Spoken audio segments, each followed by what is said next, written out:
Alright, I'm Luke Landaiche, and today I'll be the reporter for Experiment 6, which is the gas turbine engine.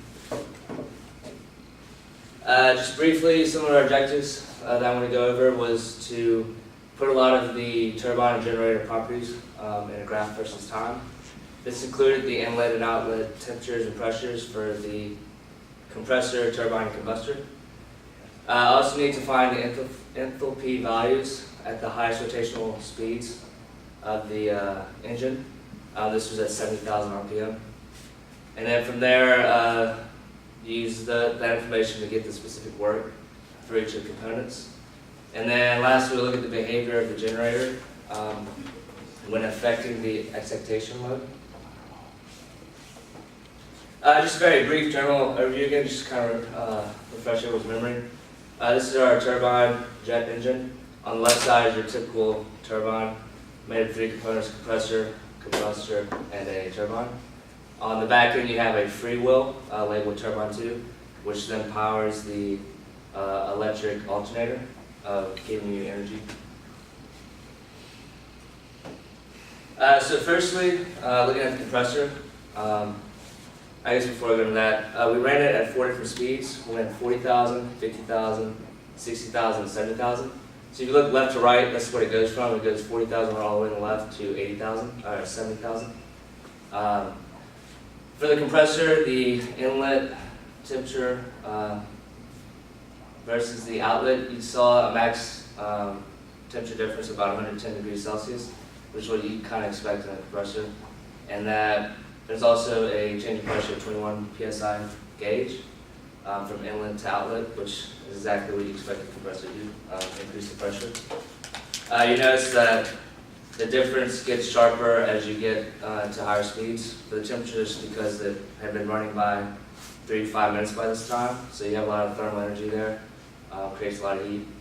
And then for the pressure, just the higher rate at which the compressor is running causes a greater difference between the ambient inlet and the pressure by the end of the compressing stage. So after that, it goes into the combustor. This is where the heat's added. I'll talk about the graph on the right first. In theory, you're supposed to have constant pressure across this stage, which I was kind of shocked to see that actually worked out. I know you can't see it, but there's 2 lines that follow the same trend. And then on the left, you'll see, so like in the compressor we had about, I think it was 120 degrees Celsius change in temperature. When you get to the compressor, it's 5 times that, almost 5 times, up to 600 degrees Celsius.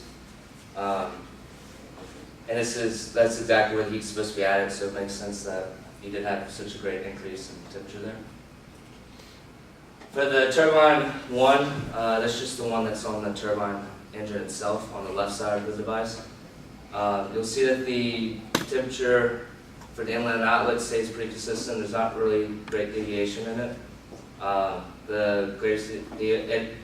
It actually lowers the temperature as it goes across the turbine, which is due to the expansion of the air, as well as the increasing velocity it experiences as it goes through the turbine stage. So it actually cools down the gases as it leaves the turbine. And from the pressure, exactly like a turbine is supposed to do, it lowers the pressure. And as you'll see, it does the same thing from when you run at 40,000 degrees, it's a kind of minimal pressure drop, but whenever you increase it up to the 80,000, it goes to about like 21 drop in the PSI. On the back end of this was the free wheel, which turns the electric alternator. Kind of follows the same similar trends with the temperature versus time. Not really anything drastic. As you see again on the right hand side, as you increase the speed of the turbine, you see a more drastic pressure drop. So like I mentioned, we looked at the enthalpy values at 70,000 RPM, which is the highest we ran it at. You can see those labeled on the left, being like the inlet outlet of compressor, combustor, and turbine. And then also the outlet is for the turbine 2 was H5. So you see the work values were about 500 for the compressor. The way I got that, the equations on the right hand side, but I just had to use mass flow and then subtract the enthalpies. So you'll see the thing that accounted for the largest amount of work was the combustor, which makes sense because that's where you put all your heat and your work into the system. And then coming out of the combustion stage, you'll see about 780, 770 joules of work being done by the turbine. And then the free turbine, which controls the electrical alternator, was about like 650 joules. Lastly, just want to talk about the excitation load. I'm not sure if y'all remember, but Jonathan Globe was controlling.